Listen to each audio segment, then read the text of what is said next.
In Madagascar, military rule is now a reality following weeks of deadly Gen Z protests that saw the ouster of President Rajoelina.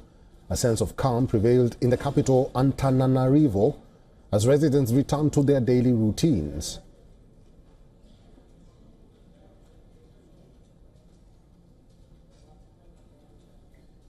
Young people gathered at the famous May 13 square, calling for constitutional reforms, greater transparency, and improved living conditions.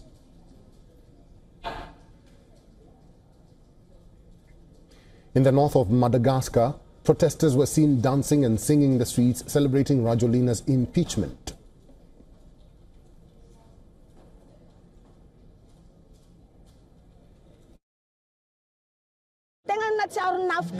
It feels like we've just been released from prison. We know very well all the harm he has done. I'm truly relieved that Andry Rajoelina is no longer in power.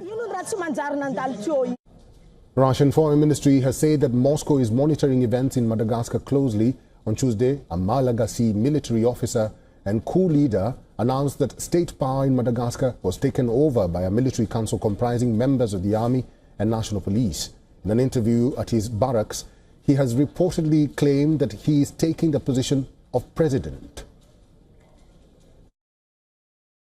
I'm here to read a statement that says we will take power starting today and dissolve, starting today, the Senate, the HCC, High Constitutional Court, the HCJ, High Court of Justice, the HCDDED, High Council for the Defense of Democracy and the Rule of Law, and the CINI, Independent National Electoral Commission. There you go.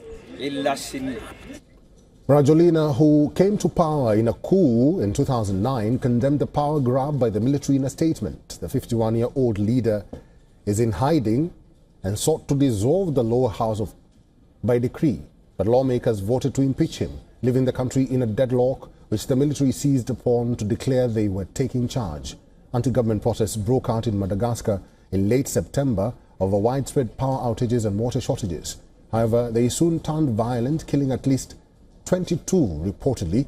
The youth-led protests continued till even hours before the president's impeachment and the military takeover of the island nation.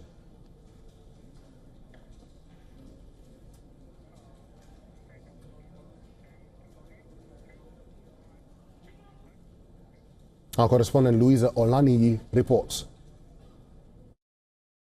Events continue to take different dimensions in Madagascar as the elite military unit CAPSAT on Tuesday said it had taken power in the country after the National Assembly voted to impeach President Andry Rajoelina for the cessation of duty.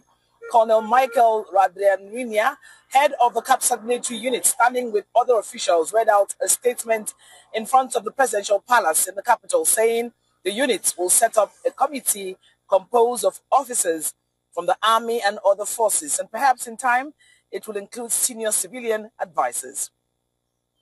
It is this committee that will carry out the work of the presidency, according to them. And now he concluded by saying after a few days they will set up a civilian government. Now, Rajoelina's office condemned the actions as an illegal coup and serious breach of the rule of law, insisting he remains in charge and vowing to maintain constitutional order. From Lagos, Nigeria, Louisa Olaniyi, WION World is One.